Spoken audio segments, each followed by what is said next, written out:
qutupda yaşaydigan bir éyiq bilan o'rmonlarda yaşaydigan éyiqning badan qurilmasi bir-biridan farqlidir.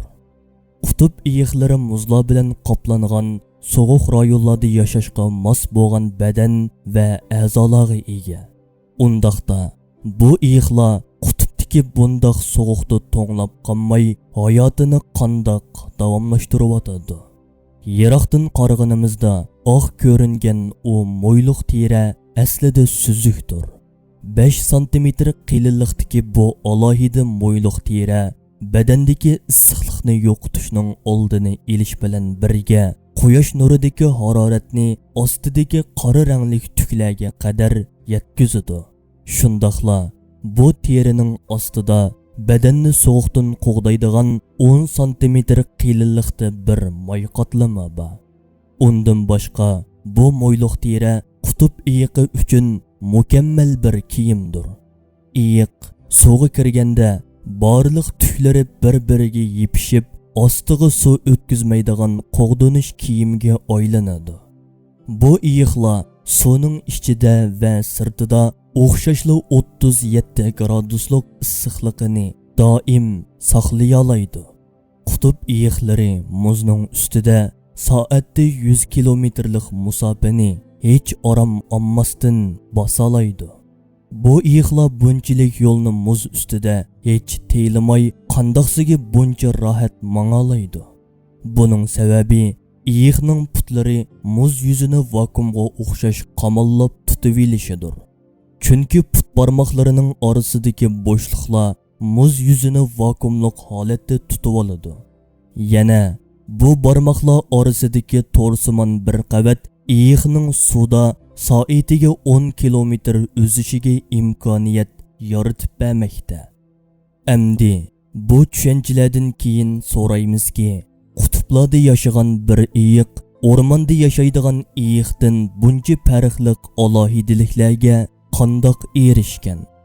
Qutubdagi to'nglatadigan sovuqqa qarshi suzuk ham issiqlik yo'qotishning oldini oladigan quyosh nuridagi issiqlikni ostidagi qora tukluk terigacha yetkazib beradigan mukammal mo'yliq terini uningga qaysi tikkuchi tikib bergan. Faqat uni sovuqdan saqlagan mo'yliq terili emas, mo'yliq teri ostidagi 10 santimetr qilinliqdagi qo'g'dog'ichi yog' qavatini uning vujudiga kim yerlashtirgan? Muz ustida uni sovuqdan saqlagan bu mo'yliq teri suvga kirganda uni qo'g'dog'ichi bir kiyimga aylanadigan alohidalikni kim yaratgan? Muz ustida teylamay yuguradigan, putiga vakuum vazifasini o'taydigan o'yiqlarni kim yerlashtirgan?